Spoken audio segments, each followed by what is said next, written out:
जन्माष्टमी क्यों मनाई जाती है, जानिए इस कहानी में। जन्माष्टमी हिंदू परंपरा के अनुसार मनाई जाती है। माना जाता है कि कृष्ण का जन्म मथुरा में भाद्रपद महीने के 8वें दिन की आधी रात को हुआ था। कृष्ण का जन्म अराजकता के क्षेत्र में हुआ था। जन्माष्टमी पर सुने भगवान श्री कृष्ण की जन्म कथा। भाद्रपद कृष्णाष्टमी को श्री कृष्ण जन्माष्टमी कहते हैं, क्योंकि यह दिन भगवान श्री कृष्ण का जन्म दिवस माना जाता है।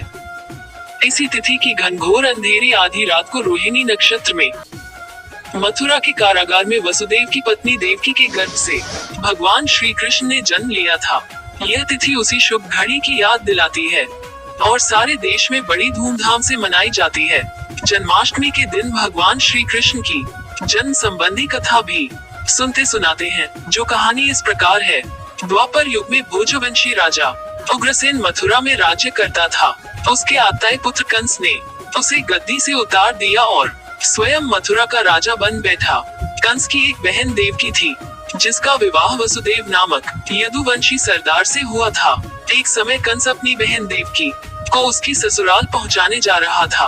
रास्ते में आकाशवाणी हुई, हे कंस, जिस देवकी को तू बड़े प्रेम से ले जा रहा है, उसी में तेरा काल बसता है।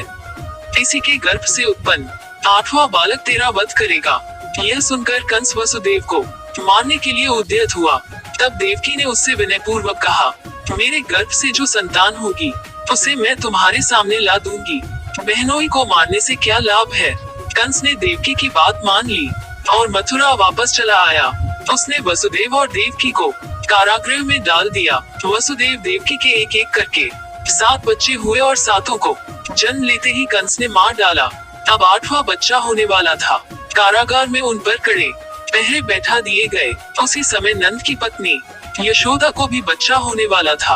उन्होंने वसुदेव देवकी के दुखी जीवन को देख 8वें बच्चे की रक्षा का उपाय रचा। जिस समय वसुदेव देवकी को पुत्र पैदा हुआ, उसी समय संयोग से यशोदा के गर्भ से एक कन्या का जन्म हुआ, जो और कुछ नहीं सिर्फ माया थी।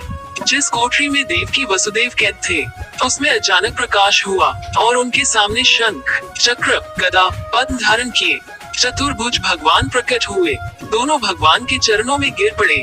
तब भगवान ने उनसे कहा, अब मैं पुनः नवजात शिशु का रूप धारण कर लेता हूँ।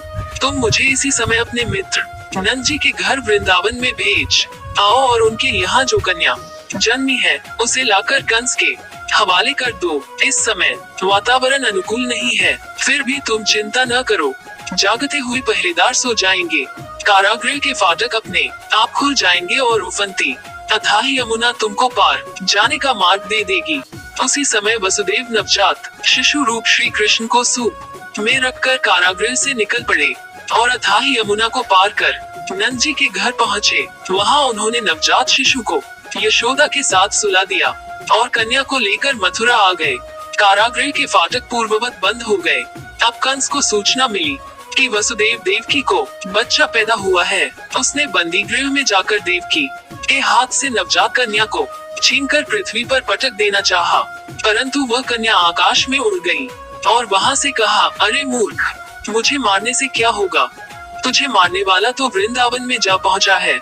वह जल्द ही तुझे तेरे पापों का दंड देगा।